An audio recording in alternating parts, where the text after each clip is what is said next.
Welcome back to Becoming Better Together. I'm your host, Brie. Today, we're going to have a little fun, and in honor of Halloween, we are going to talk about superheroes and how you can become the superhero in your life, in your business, with just a little mindset switch, but also using your imagination.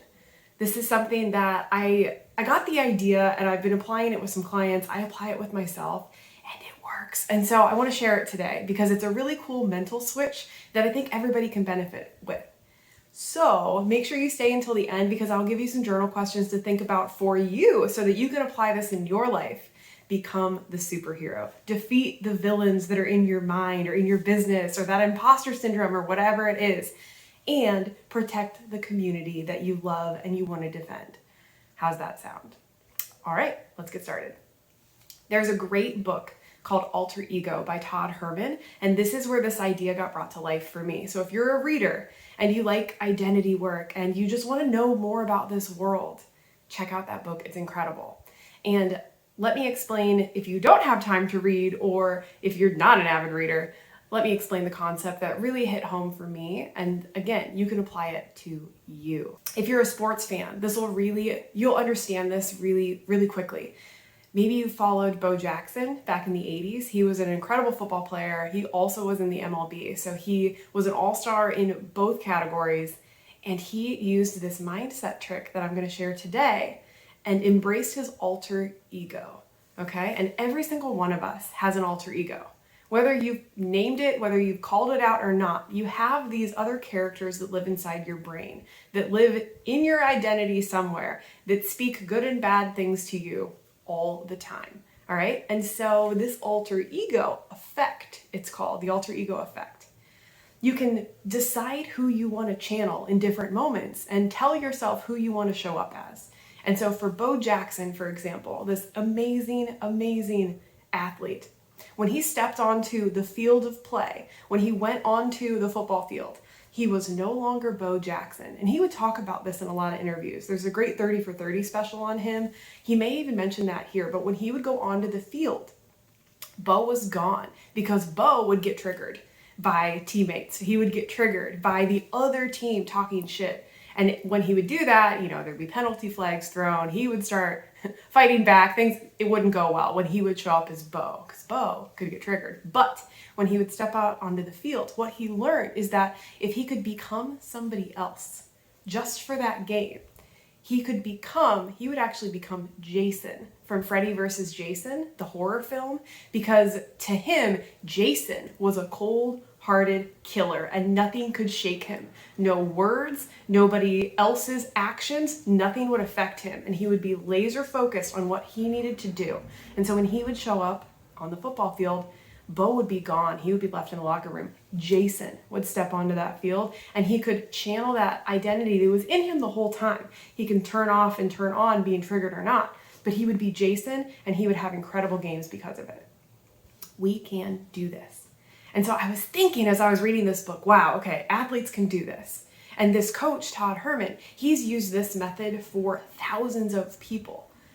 And it's something that naturally we come up with on our own and we just put a name to it with this alter ego effect.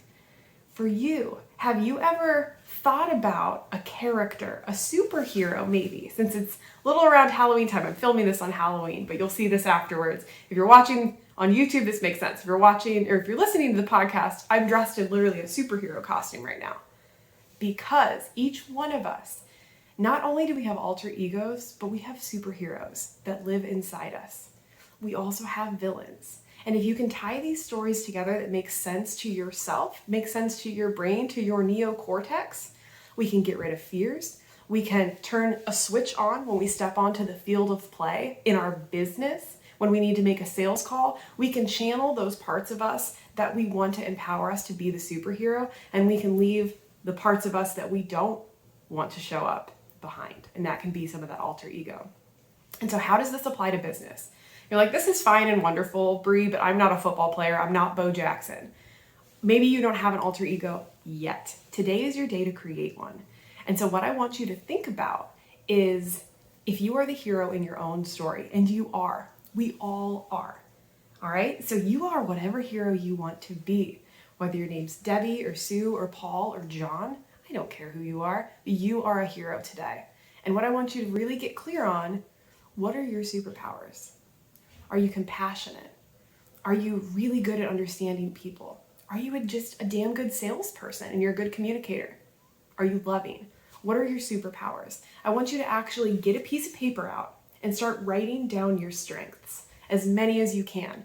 They can be little, they can be big, but we don't give ourselves credit enough to really understand us as the individual and see those superpowers. So go pick out your talents today. Go write down as many things as you can on that list of these are my strengths, and pretend, just use your imagination with me, but just pretend that you are your own superhero today and we are writing your story, all your strengths, okay? Then I want you to write a line down the piece of paper, and on the other side, we're gonna write our weaknesses. And this doesn't have to be a really disempowering event. This doesn't have to be something where we beat ourselves up and we're like, oh, Brie, I have so many more weaknesses than strengths. That will not be true. Trust me, if you start to look for strengths, you will find many of them. All right, so just find a few weaknesses. Not all of them in the world, but let's find the 1 or 2 or 3 that are your triggers, okay? So that if you use yourself in that example with Bo Jackson, what are those things that trigger you to show up not as your best self, all right? When somebody does say something, what is it that sends you into a mood where you spiral and suddenly you shut off all progress, you shut off all work, and you go into cocoon mode? I have a cocoon mode. I think a lot of us do. And especially when I was really dealing with depression and burnout and had no idea who I was or what I wanted, words could trigger me. People would say something about me and I would feel judged and I would go into cocoon. And instead of being a social butterfly that I could be and being the hero of my own story, I would hide. And I would just try to shelter myself away so that people couldn't make me feel any smaller than I already made myself feel. Have you been here before? If so, it's okay. This might actually help you so that we can remember we can choose who we want to show up as. And all of these traits are in us all the time, but we don't have to let ourselves suffer if we get triggered by one of these weaknesses.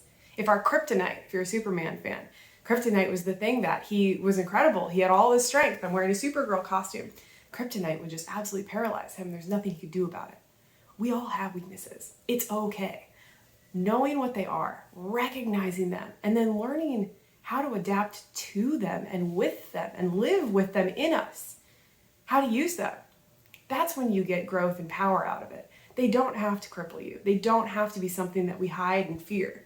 Our weaknesses, we can find strength in if we know about them, all right? And this is where this alter ego is going to come full circle for us, okay? Okay. Have your strengths on one side, have your weaknesses on the other. Only pick out 3, maximum 5 weaknesses, okay? But these are your kryptonites, right? These are the things that trigger you. These are the things that when you do step into your field of play, whether it's in business, whether it's in your relationships, whether it's in your financial life, when it comes to spending money, when it comes to meeting new people and you get nervous, when it comes to public speaking, whatever. What are these weaknesses that we're going to embrace today, but we're going to learn how to channel them in a different way and cut off that version of us that makes us feel small and makes us feel less than, and step into that alter ego, step into that superhero. All right, you have your 2 lists now. Now, I want you to think about in your life, maybe from childhood or maybe now, who's somebody that you really look up to? Who is a real hero to you? It could be a superhero. It can be fictional. Use your imagination if you want. The world is your oyster. I do not care. But who is somebody that you truly admire because of their strength, because of their tenacity, because they have some strengths that counteract your list of weaknesses? Maybe it's Superman. Maybe it's Celine Dion. Whoever it is, I want you to write down the qualities in them that you admire most. And I want you to write down why. And if you can pick out those things that you really, really respect in them, we can start to embrace and see if we have some of those same traits in us. Okay, so maybe it is Superman and you love that he is so strong and he has, a neighborhood or a community to defend. You love that he's after a deeper mission than just himself. It's not just him trying to, get back to his home planet, but he's really trying to defend the world. And maybe you feel like that sometimes too. The world is changing. The world continues to change. That's the only thing that we have constant in this life. If you have that pit in your stomach that says, I can do things, I can be more, I can have more, I can do more, I can protect people, I have a tribe that I want to serve, the same as Superman, great. That's a great hero for you to really think about, and then think how it applies to your own life in those people that you want to defend and protect. All right? So what are those traits that now you respect and admire? And can we borrow them? Can we make an alter ego for ourselves? Can we have a Clark Kent to our Superman? Can you show up as different versions of yourself depending on what situation you're in, depending on if you're in work mode, if you're in family time, or if you're in the field of play, like stepping onto your field, stepping into the game like Bo Jackson. In business, how does this apply? When we're in business, we are playing a game and we have to step up and we have to perform. I don't care what business you're in, it's all the same. We have to step up and be that superhero a lot of times, especially if you're a coach, if you're a creator, if you are leading people, you have a tribe to protect, you have a city to take care of, whoever that is, the people that really resonate with your message. They're your tribe, okay? If you're in this space, we do have to step up, and we can't let those weaknesses, that kryptonite, take us out of the game, because if we're out for too long, we're not serving and protecting the way that we know we can, we want to, and we should. Should is a harsh word. And sometimes we can should ourselves to death and we get really guilty. And so instead of carrying guilt around it, I want you to step into your superhero power and think, yeah, but this is my mission. And if I do have it in me, which you do. If you're here and you're listening, you're special. You're here for a reason. You have it in you all the time to step up and be that character you want to be. Be the biggest, baddest version of yourself. Baddest in the best way. Be the biggest badass, all right? Step into that big version, even though you have weaknesses, even though you have fears, even though there's kryptonite out there just waiting for you all the time. It doesn't matter. Because you can be your own superhero, you can be your own Superman, and there's always ways that you can learn and grow and fight back. It's when we let the supervillains, our bad thoughts, the comparison, the imposter syndrome, the I don't know if I can do this because I've never done it, so I'll never try thoughts. It's when we let those overcome us that we get totally deflated and we show up as smaller versions of ourselves and our superpowers go away. Or we hide away and nobody can see them anymore. We're not serving and we're not protecting. Imposter syndrome wins all the time. That is my villain.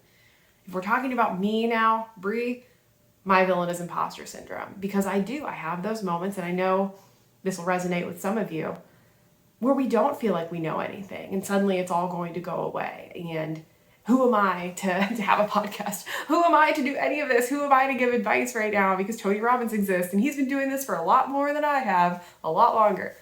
But none of that matters, because we each have a tribe to protect. We each have a community to serve. We each have strengths that we can use, and we each have weaknesses, and they all go together beautifully. So the question is, mentally, what versions of you do you want to show up in these situations? Is it the superpowered version of yourself, or is it the one that's feeling that fear and judgment and feeling less than, feeling like the kryptonite is all around you and we can't show up anymore? There are ways around this, okay? And so what I want you to do, costumes, totems, and power words. Write these 3 things down: costumes, totems, and power words. Sometimes all we need is a little mental trigger to remind us who we are, to remind us of your powers, to remind us of your people that you're serving, to remind us of our mission. And these 3 things: costumes, totems, power words. I want you to think about what these are. So the first one, costumes. This is really obvious. You can put something on to literally flip that mental switch and tell yourself, this is who I'm showing up as now. Kryptonite be gone. It doesn't matter. These weaknesses do not matter, because I'm going to put on my glasses and I'm going to channel my Clark Kent when I need to focus. And this is who I'm going to be, and I'm going to go into focus mode. You can put on these glasses and that's going to trigger you with intention. I am this version of me now, and I'm going to bring out the best strengths of me when I'm channeling that version. All right, then maybe you go into super dad mode. You put on your baseball cap and you're relaxed for the rest of the night and you go into play. And that is, the baseball cap comes on, you're playing, that's it for the evening. That's who you want to be. Maybe when you have to do a sales call, maybe when you're trying to talk to somebody new and you're networking, you put on some kind of special blazer, some kind of power outfit, whatever it is. That's your costume that reminds you to step into who you truly are and be that superhero. All right, that's costumes. Number 2, totems. This is something you can carry around with you. And again, we do this naturally without realizing it. If you were a little kid and you ever had like a lucky rabbit's foot, all these little good luck charms, there were things we would carry with us. You pick up a 4-leaf clover. I was a little kid, I would constantly search for 4-leaf clovers. I found a few and I would keep them with me. They would die, of course, but I would keep them with me as a totem so that I would feel like I was empowered because I had my good luck charm with me, right? And so you can do the same thing. Pick out a good luck charm. Maybe you have a favorite baseball card from your childhood. Maybe you have a baseball card from one of those athletes that just inspires you. Maybe it is something from an old superhero, a comic that you put in your wallet and you carry with you to remind yourself you are super as well and you can do all of this. And that the self-judgment doesn't have to be your kryptonite because you are a superhero too. That's your totem. And then the third one, power words. Have you ever had a song just completely change your mood and just lift you up as soon as you hear it? My mother was Uptown Funk. She would crack me up and Uptown Funk would come on by Bruno Mars. That was her elliptical song, she called it. And she would just go crazy. And it was the funniest thing when we had this conversation. But it's true, there are certain songs that trigger us and certain words that trigger us in the best way possible. So that it is that mental switch again to remind us, this is me. I can step up into this moment. This is truly me. Not those negative feelings, not that self-judgment, not that doubt, but me feeling big and strong and powerful. What is your power word? For me, mine is non-stop. I got really obsessed with Hamilton just in this past year. I don't know how I missed the train. I don't know how I missed the party back in 2015. I love the musical Hamilton. And so I've listened to it way too many times and know pretty much every word. But the song Nonstop really inspires me because Hamilton isn't just a superhero. He's a real person. This is a real human in the United States that I can really attach some character attributes to and respect and appreciate him. He did. He worked nonstop because he knew he had a mission. He had people to protect. He had somebody to serve. And so he worked. And he did everything in his power to really change things for how he wanted to see America. He wanted to see the world. And people judged him and people laughed at him and people thought he was crazy. And it didn't matter because him going nonstop, he really changed a lot for the country. If you don't know much about Hamilton, he's like the founding father whose story is just, he doesn't get enough credit for everything he changed in this country. It's crazy. Watch the musical, you'll gain a lot of respect. It's actually pretty accurate. So my word is nonstop. When I hear that song, it triggers me into such a good place. When I am feeling in the doldrums, the depths of I don't want to do this and I can't do this and who am I and I'm not good enough, write nonstop on your vision board. Write nonstop on your computer. Have it on your phone, whatever. That power word will instantly lift me up and boost my mood. So for you, these are your journal questions. Do your list, find your strengths, find your weaknesses, find those people you admire, write down the things you admire in them that you want to borrow and you want to channel, and then figure out how a costume, glasses can totally change your day, how putting on your favorite jacket can give you that power, how costumes, totems, and power words can trigger that in yourself that you can step into you being the hero. You being the hero in your story, because if you're not feeling like the hero in your story now, something needs to change. We are all our own heroes, all the time. Sometimes we just forget. And so today is your day to remember. Find your strengths, find your powers, remember who you are here to protect and serve, and carry that momentum with you. Put the glasses on, find your strength. Don't let the rest of the world rock you when you have so much more to do. That's what I got for you today. Thank you for joining me. If this has been helpful, if you're having a little fun with me, find me on social media at Brie Willits, B-R-I-E like the cheese, and we will hang out. That's what I got. Thank you guys. I will see you soon.